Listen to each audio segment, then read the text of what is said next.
दोस्तों, कैसे हैं आप सब। Welcome back to the channel Pooja Rastogi blogs. तो दोस्तों, तकरीबन टाइम हो रहा था 6:45 का और मैं आ गई थी नीचे क्योंकि आज है गुरु पूर्णिमा का दिन और हमने कराया है आज घर में हवन हवन भी कराया था। और पिछले 4 दिन से घर में चल रहा है गायत्री पाठ। तो बस ये था कि अब उसका भी समापन हो जाएगा और आज हवन भी हो जाएगा। तो बस उसी की तैयारी करने के लिए आते ही सबसे पहले मैं लग गई थी किचन में। उठना मुझे 5 बजे के करीब था क्योंकि सफाई वगैरह भी करनी थी, क्योंकि पंडित जी सुबह 6 बजे ही आ गए थे घर पे। तो वो ऊपर बैठे हुए अभी जाप कर रहे हैं पितृ गायत्री का। अब सुबह में जल्दी इस वजह से नहीं उठ पाई थी क्योंकि रात भर धूप ने बहुत ज्यादा परेशान किया है और एक दिन पहले वैसे ही मेरी रेल बनी हुई थी ऊपर नीचे के चक्कर काट कर। तो आज आंख सच में ही नहीं खुली। ध्रुव को हो रहा है कोल्ड, तो बहुत ही ज्यादा परेशान कर रहा था। हर 10 मिनट में 20 मिनट में उसकी आंख खुल रही थी और वो बहुत जोर जोर से रो रहा था। तो ठीक से मैं पूरी रात सो ही नहीं पाई हूँ। इसी वजह से सुबह 5 बजे का अलार्म बंद करके मैंने वापस से 7 बजे का लगाया। बट उससे पहले ही पंडित जी आ गए थे, तो जब शंखनाद हुआ तो उनकी आवाज से फिर मैं उठ गई थी। उठते ही सबसे पहले नहा ली थी। सफाई मम्मी ने पहले ही कर दी थी इसी वजह से कि मैं उठ नहीं पाई हूँ। तो मम्मी ने सफाई कर दी थी। किचन में भी काफी हद तक चीजें ऐसी थी जो मम्मी ने ऑलमोस्ट तैयार करके रखी हुई थी, जैसे कि खीर के लिए जो चावल वगैरह थे वो भी रख दिए थे और बाकी सारा सामान मैंने आकर देख लिया था एक बार। अब यहाँ पंडित जी से हम लोगों ने पूछा था कि भई आप भोजन में क्या खाएंगे, तो उन्होंने सिंपल सात्विक भोजन कहा था। पूरी कचौरी के लिए उन्होंने साफ मना कर दिया था। तो इसी वजह से उन्होंने अपने ही मुंह से कहा कि या तो दाल चावल बना लीजिए या फिर राजमा चावल बना लीजिए आप। तो इसीलिए एक रात पहले मैंने राजमा भिगो दिया था और अब तैयारी हो रही है यहाँ पर रायते की। लौकी का रायता बन जाएगा। एक कुकर में चावल रखे हुए हैं खीर के लिए, दूसरे कुकर में रखे हुए हैं राजमा उबलने के लिए। और अभी जब कोई कुकर खाली हो जाएगा तो थोड़े से आलू हम लोग उबलने के लिए रख देंगे। आलू की सब्जी भी बनेगी इसमें, क्योंकि प्रसाद जो बनेगा या जो भी भोग वगैरह लगेगा वो पूरी वगैरह का ही लगाएंगे हम लोग भगवान जी को जब हवन हो जाएगा तब। अब यहाँ भाभी प्रॉपर तैयार होकर आ गई थी। मैं नहा ली थी लेकिन मैंने तैयार नहीं हुई थी क्योंकि फिर किचन में थोड़ा सा मेस्ड अप हो जाता है। आप किचन में चिकनाई वगैरह का काम करते हैं तो कपड़े गंदे होना लाजमी है। तो यहाँ उन्होंने आके पहले चाय बना ली थी और देन उसके बाद वो ऊपर जाकर सारा हवन का काम देखने लगी थी। अब यहाँ खीर के लिए मैंने ड्राई फ्रूट्स काटने शुरू कर दिए थे।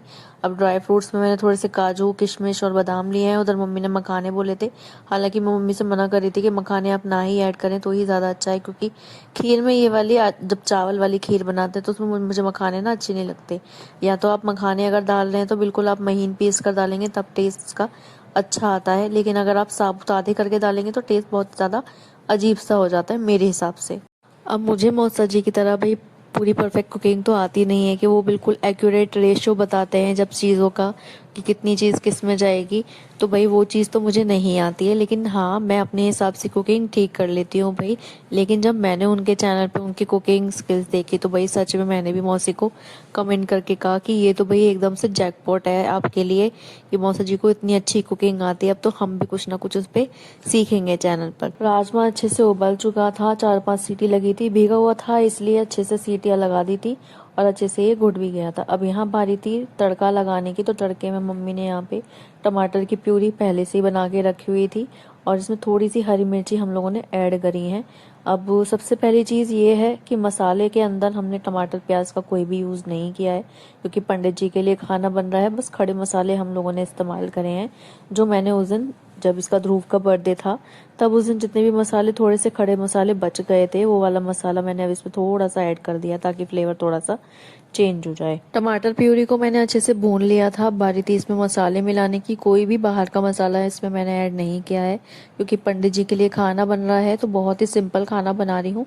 और यहाँ मम्मी इतने आटा लगा रही थी। मम्मी ने थोड़ा सा आटा रोटियों के लिए लगाया क्योंकि पंडित जी कच्चा खाना खाएंगे। अपने मुंह से उन्होंने कहकर बनवाया है कि भाई पूरी वगैरह हम लोग सब जगह जाकर खाते हैं, तो हम लोगों का मन नहीं है आज आप लोगों के यहाँ पर पूरी कचौरी खाने का। आप लोग बिल्कुल दाल चावल रोटी टाइप का खाना बना लीजिएगा। अब यहाँ ये देखिए कितना अच्छा कलर आया है इसका कि मैं आप लोगों को बता नहीं सकती हूँ। खाने का क्या टेस्ट रहेगा ये मैं अभी आप लोगों को एक्सप्लेन नहीं कर सकती, लेकिन हम बनने के बाद कलर बहुत ही अच्छा आता है इस मसाले का। अब यहाँ इसको अच्छे से पका लूंगी और थोड़ी देर पकाने के बाद मैंने इसको इसमें डाल दिया था कुकर के अंदर। अब कुकर के अंदर मैंने थोड़ा सा धनिया डाला है। आप चाहें तो इसमें कसूरी मेथी भी ऐड कर सकते हैं, स्किप करना चाहें स्किप कर सकते हैं, क्योंकि आपने प्याज लहसुन का इस्तेमाल नहीं किया है। तो इन चीज़ों के साथ चाहे आप कसूरी मेथी यूज़ कर रहे हैं, चाहे धनिया यूज़ कर रहे हैं, इससे फ्लेवर थोड़ा सा ऐड हो जाता है। तो आपका जो खाना है सात्विक खाना, वो भी बहुत ज़्यादा टेस्टी बनता है। नमक थोड़ा सा मुझे कम लग रहा था, तो मैंने यहाँ इसमें नमक भी ऐड कर दिया था। अब खीर यहाँ ऑलमोस्ट पक चुकी है, ड्राई फ्रूट्स वगैरह सब मैंने इसमें डाल दिए हैं, चीनी वगैरह ऑलमोस्ट डन थी। तो यहाँ मेरा किचन का काम लगभग कंप्लीट है, सिवाय एक चीज़ के, वो है आलू की सब्ज़ी। तो आलू की सब्ज़ी बनाने में मैंने सबसे ज़्यादा लास्ट में काम हाथ में लिया था, क्योंकि आलू वगैरह थोड़े से लेट उबाले थे और लगभग एक समझ लीजिए आप लोग कि 15-20 मिनट के अंदर ही वाला काम सारा मेरा खत्म हो गया था आज सुबह सुबह का। अब कल मैं सोच रही थी, एक तो मेरे मन में आया था कि मैं दाल मखनी बना लेती हूँ, क्योंकि राजमे में और दाल मखनी में कोई ज़्यादा फर्क नज़र नहीं आता, लेकिन वो रोटियों के साथ नहीं खाई जाती, उसके लिए नान ही बनानी पड़ती। अब नान का ये है कि अगर सब लोग खाना खाने के लिए बैठे हुए हैं तो आपको गरम गरम ही पहुँचानी पड़ेगी, और इतनी स्पीड से वो बनती नहीं जिस स्पीड से आप रोटी बना सकते हैं या पूरी बना सकते हैं। तो वो वाला प्लान फिर मेरा यूं ही स्किप हो गया था। पर मेरा मन था कि पंडित जी को कुछ ऐसा खिलाया जाए जो उनको थोड़ा सा चेंज सा भी हो जाए और उनको अच्छा भी लगे। तो बस यही सोचकर मेरे दिमाग में ये वाला प्लान आया था कि मैं दाल मखनी बनाऊंगी, लेकिन फिर वो स्किप कर दिया था। अब नीचे का काम खत्म करके मैंने बांध ली थी साड़ी। ये वाली साड़ी वही है जो मैंने ऑनलाइन मंगवाई थी मीशो से, और अच्छी लग रही थी पहनने के बाद। अब यहाँ मैं आ गई थी ऊपर वाले फ्लोर पर, जहाँ पर हम लोग करा रहे हैं हवन। ऊपर हवन कराने का रीज़न ये था, एक तो आराम से हम लोग बैठ सकते हैं, दूसरा बालकनी में से जितना भी धुआं वगैरह होगा वो सारा आराम से पास आउट हो जाएगा।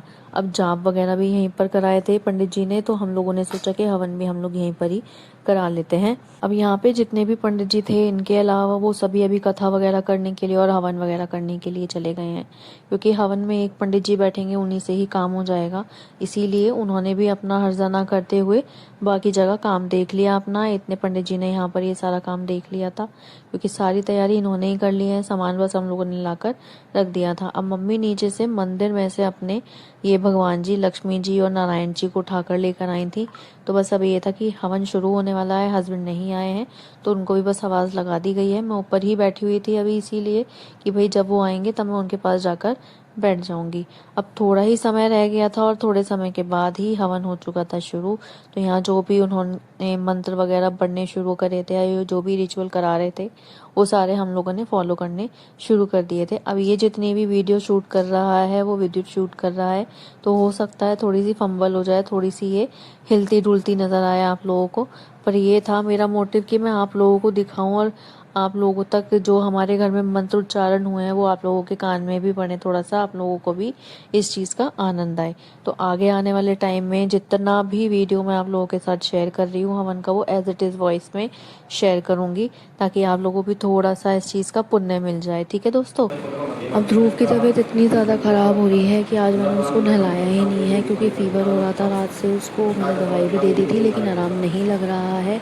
और दूसरी तरफ ये है कि इतना ज़्यादा परेशान हो रहा है कि दूध भी नहीं पी रहा है, तो मुझे उसकी ज़्यादा टेंशन हो रही थी। पूजा में मेरा मन लग ही नहीं रहा था। अब ये था कि जितनी देर वो मेरी गोदी में बैठ सकता था गोदी में बैठ गया, उसके बाद फिर वो घूमने फिरने लगा, क्योंकि मम्मी दूध लेकर आ गई थी, तो थोड़ा सा इसको आराम लग गया था। लेकिन उसके बाद भी ये झिक झिक बहुत ही ज़्यादा कर रहा था।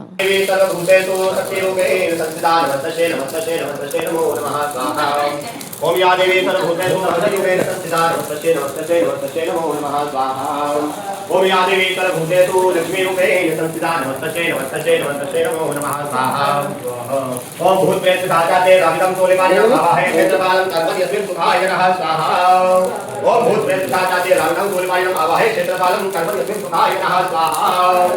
ओम गायत्री त्रिपुटगजनतो पंचाशः बृहतिशः कल्पतो देवीः समेयं तद्वाहा स्वाहा। ओम ह्रां ह्रीं ह्रौं पार्वती नमः स्वाहा। ओम ह्रां ह्रीं ह्रौं महालक्ष्मी नमः स्वाहा। ओम ह्रां ह्रीं ह्रौं रुद्री नमः स्वाहा। ह्रीं ह्रीं क्लीं चामुण्डायै नमः स्वाहा। ओम ह्रीं ह्रीं क्लीं चामुण्डायै नमः स्वाहा। ओम जय त्वं देवी चामुण्डे जय भूताचारिणी जय सर्वदे देवी कालरात्रि नमोस्तुते स्वाहा। ओम जय त्वं देवी चामुण्डे जय भूताचारिणी जय सर्वदे देवी कालरात्रि नमोस्तुते स्वाहा। ओम देवता देवत्री धन्य महायोगी देवता नमः सदा नित्य नमो नमः स्वाहा। देवता के माने होते हैं देवता, पितृ के माने पितृ। महायोगी प्रधान महासधान महाशनि मनों पितरोति त्रिपन्ना पितरः पितरः तुम धर्मं महा ओम तथामादैवासो हनुमान वीतनः जपः विश्रामः तथैते जन्जीविनः देवताभिश्रीगतो महायोगिने नमः सुधाय पारि श्री नमो नमः श्री गणाय विद्महे जगतारिणे धीमहि तन्नो प्रचोदयात् ओम गुरुस्वः रुद्रस्वरूपाय तस्मै सुधानमः दुर्गा स्वरूपाय तस्मै सुधानमः ओम भूर्भुवस्वः आदित्य स्वरूपाय तस्मै सुधानमः भगवती दुर्गा देवी नमः तस्मै सुधानमः। बाकी प्रकार से फूल ले लीजिए आप, इस प्रकार से करो ऐसे ले लो।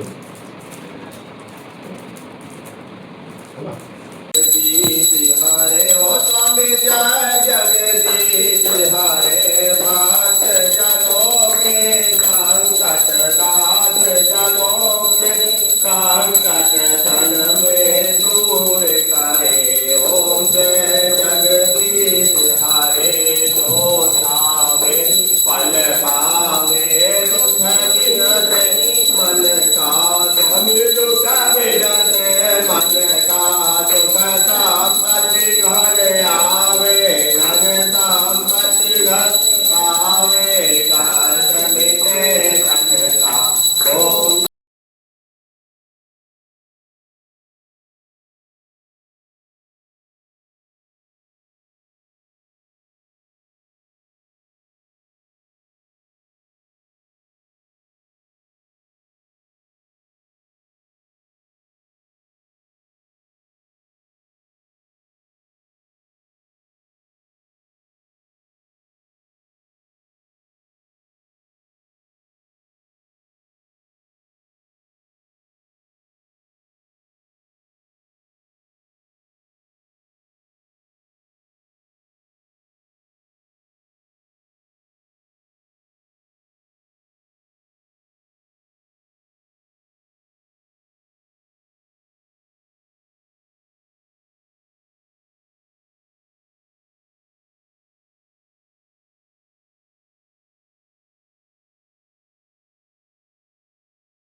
अब हवन समाप्त हो चुका था, बारी थी खाना लगाने की। तो यहाँ मम्मी पहले ही आ गई थी नीचे, थोड़ी सी पूरियाँ हम लोगों ने उतार के रख दी थी अभी बीच में आकर। और यहाँ मम्मी ने अब तवा चढ़ा दिया था क्योंकि पंडित जी के लिए बनानी थी रोटियाँ। अब 4 पंडित जी को हम लोग भोजन कराएंगे। उन लोगों को हमने नीचे ही बुला लिया था क्योंकि पंडित जी यही कह रहे थे कि ऊपर बार बार चक्कर काटने से अच्छा है कि हम लोग नीचे बैठ कर ही आराम से अपना भोजन ग्रहण कर लेंगे। तो अब यहाँ ये ब्राह्मण भोज चल रहा था। अब सच बताऊं तो मन से खाना बनाया था, तो पंडित जी को खाना बहुत ही पसंद आया था, जाते जाते तारीफ करके गए थे। अब नीचे से सारा काम खत्म करके, सारा भी नहीं कह सकते क्योंकि बर्तन छोड़कर आई थी, बर्तन मम्मी कर रही हैं अभी। लेकिन ध्रुव इतना ज़्यादा परेशान कर रहा था, एक तो उसने दूध भी नहीं पिया है, दूसरा दवाई नहीं खाई थी। तो ऊपर आकर पहले मैंने उसको थोड़ा सा दूध पिलाया, देन उसके बाद थोड़ी सी उसको दवाई पिलाई है, जो भी उसकी डोज थी। उसके बाद मैं लग गई थी थोड़ा सा ये व्यवस्थित करने में, क्योंकि इसके ये गिफ्ट्स वगैरह आए हुए थे, कुछ कपड़े आए थे जो इसके साइज में अभी नहीं है, इसलिए बेड में थोड़ी सी जगह करके मैंने ये डब्बे वगैरह जो भी थे ये अभी बेड में रख दिए हैं। जब भी इसकी ज़रूरत पड़ेगी टॉयज़ की तो मैं ये टॉयज़ तब निकाल लूँगी। अब मैंने एक बार भी ऐसा नहीं किया है कि जितने इसके टॉयज़ आए हैं सारे ही मैंने इसके सामने रख दिए हूँ। जब टॉय की इसको नीड होती है, जब ये अपने मुंह से अपनी समझ से कोई चीज़ मांगता है, मैं इसको तब देती हूँ। अब बेड में इतना ज़्यादा समय मैं इन्वेस्ट नहीं कर सकती थी क्योंकि फैलाने के लिए तो मैं कुछ भी फैला सकती थी काम में, लेकिन इस टाइम मेरी हालत बिल्कुल ऐसी हो रही थी कि बस या तो मैं 5-7 मिनट के लिए लेट जाऊं, क्योंकि सुबह में अपने टाइम से थोड़ा सा 1-1.5 घंटा मैं पहले उठ गई थी। तो भाई वो 1-1.5 घंटे की नींद मुझे बहुत ज़्यादा बॉदर करती है जब तक मैं सो नहीं जाती। तो बस यही था कि जितना काम ऐसे पड़ा हुआ था मैंने सारा छोड़ दिया था, बस रूम थोड़ा सा व्यवस्थित कर दिया था और उसके बाद मैं थोड़ी देर लेट गई थी। इतना काम बहुत था आज के लिए, मुझे ऐसा लग रहा था कि अगर अब मैं थोड़ी देर नहीं लेटी तो मैं या तो गिर जाऊंगी या बहुत ज़्यादा हालत मेरी ख़राब हो जाएगी। अब ये वाले कपड़े मेरे घर से आए थे रूफ के, लेकिन ये थोड़े से बड़े हैं, मैंने या तो चेंज करवाने हैं या फिर मैं इनको एज इट इज़ रख दूंगी। अब ये सब कुछ मैं जितना भी काम कर सकती थी लेटने से पहले ये सारा सामान मैंने जगह पर रख दिया था ताकि रूम थोड़ा सा भी फैला हुआ ना लगे। अब थोड़ा सा बेड ठीक कर दिया था, ये शाम के समय में उठने के बाद किया था। ध्रुव को मैंने छोड़ दिया था नीचे अम्मा के पास उसकी दूध वगैरह देकर। और यहाँ थोड़ा सा रूम मैंने सेट कर दिया था क्योंकि बेड पर हम लोग सो रहे थे, तो बस ये ठीक से सेट नहीं हो पाया था। तो दोस्तों आज का ये ब्लॉग मेरा यहीं पर ही ख़त्म होता है। आई होप आप लोगों को मेरा ये ब्लॉग पसंद आया होगा। मिलती हूँ आप सबसे अगले ब्लॉग में, तब तक के लिए आप लोगों से विदा लेती हूँ। आप लोग सब अपना ध्यान रखिएगा और अपना प्यार आशीर्वाद इसी तरह से बनाए रखिएगा। Bye bye, see you soon.